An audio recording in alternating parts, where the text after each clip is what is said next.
लाज धरा पाहुण जरा जनाची मनाची, पोटासाठी नाचते मी परवा कुणाची. अहो ध्यान धरा जरा, हिची कदर करा, हिचं काळीज समजून घ्या. कधीतरी हे बोल तुम्ही ऐकलेच असतील. लोककलावंतांची कला पाहताना आपल्या डोळ्यासमोर त्यांचे हावभाव, त्यांच्या गीताचे बोल आणि कानावर आदळणारा संबळचा आवाज मनाला खिळवून ठेवतो.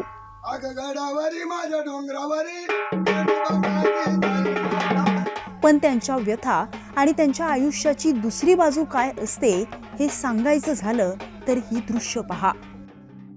डोक्यावर ना छप्पर, ना लाईट, ना पाण्याची सोय.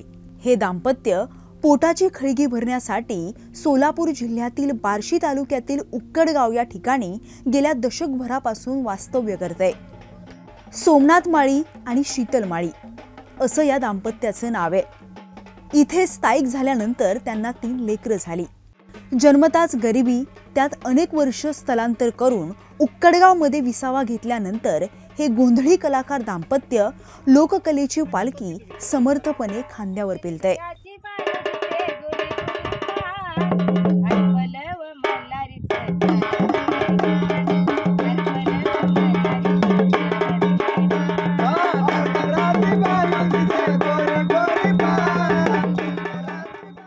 आमचं एका कार्यक्रमावर भागतच नाही. कसं आहे, लोकांकडून पैसे याजानं काढावं लागते. तर लेकरांना काय विषय यायला लागलं, खर्च वही पुस्तक लागतंय.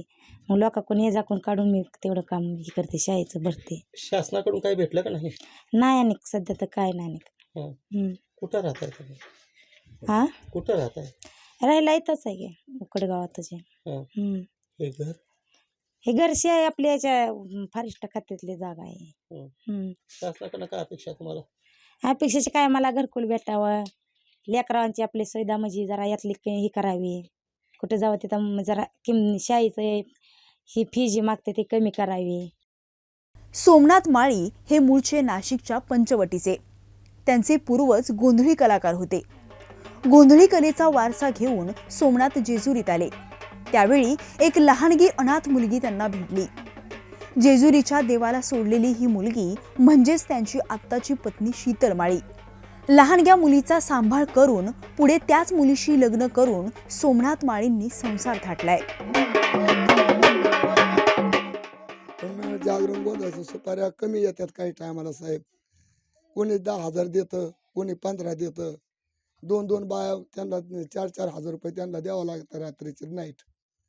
मग आमच्याकडे 6 महिने भाडोत्रीच आहे आणि परत टमटमही भाडोत्री. मग त्यांना बी पैसे जातात. आम्हाला काय टायमाला 500, काय टायमाला 600, काय टायमाला 1000 रुपये भेटतात कार्यक्रमाच्या वतीनं. कसं भागतं तुमचं? आमचं काहीच भागत नाही साहेब. काय भागत नाही आमचं. या जणी काढतो, काय दुखण्याचं काय दुखायला लागलं तर या जणी पैसे काढतो आम्ही. हो, शासनाकडून तुम्हाला काय भेटलं? शासनाकडून काहीच भेटलेलं नाही अजून. पण आमचं असं म्हणणं आहे, शासनाने आम्हाला काही घरकुल द्यावा, आम्हाला काही मदत करा. आमचं तेवढंच मागणं आहे शासनाला सुद्धा. लहानपणापासूनच शीतल देखील जागरण गोंधळाच्या कार्यक्रमात सहभागी होऊ लागल्या. गोंधळी कलेत त्यांनी स्वतःला वाहून घेतलं. आता सोमनाथ आणि शीतल माळी हे दाम्पत्य एकत्रित गोंधळी कार्यक्रमात सहभागी होऊन उदरनिर्वाह करतंय. त्यांच्याविषयी तिथले स्थानिक गोंधळी कलाकार सांगतात.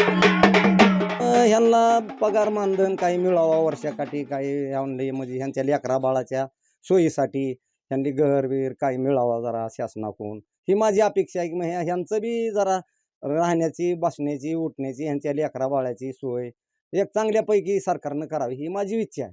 ह्यांना म्हणजे सरकारकडून मदत हे भेटली पाहिजे. यांची खूप हालाकीची परिस्थिती आहे. म्हणजे लेकराचे शिक्षण हे ह्यांचे व्हायला पाहिजे. आता लहान लहान लेकरं आहेत, त्याच्यामुळे हे व्हायला पाहिजे ह्यांचं. आणि यांचं सध्या उदरनिर्वाहाच्या संदर्भात हे काय हेच असं म्हणजे कार्यक्रम हे करूनच उदरनिर्वाह करतात हे. अच्छा, काय अपेक्षा तुम्हाला काय वाटतं, शासनाने काय मदत करायला? नाही का घरी द्यायला पाहिजे, राहायला लेकराच्या शिक्षणाचं हे बघायला पाहिजे शासनानं थोडं. गोंधळी समाजाचे अनेक प्रश्न अजूनही तसेच आहेत. ना कुणाला सरकारच्या वतीने मानधन सुरू झालंय, ना त्यांच्यापर्यंत कुठल्या योजना पोहोचल्यात.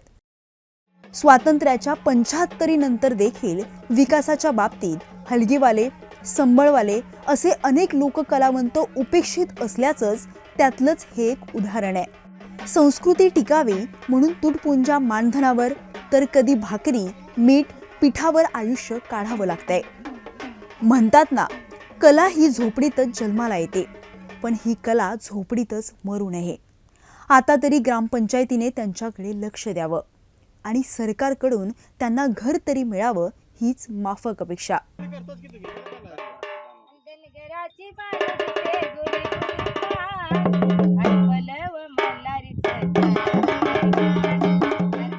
Rahim Shaikh, Maharashtra Times online, Solapur.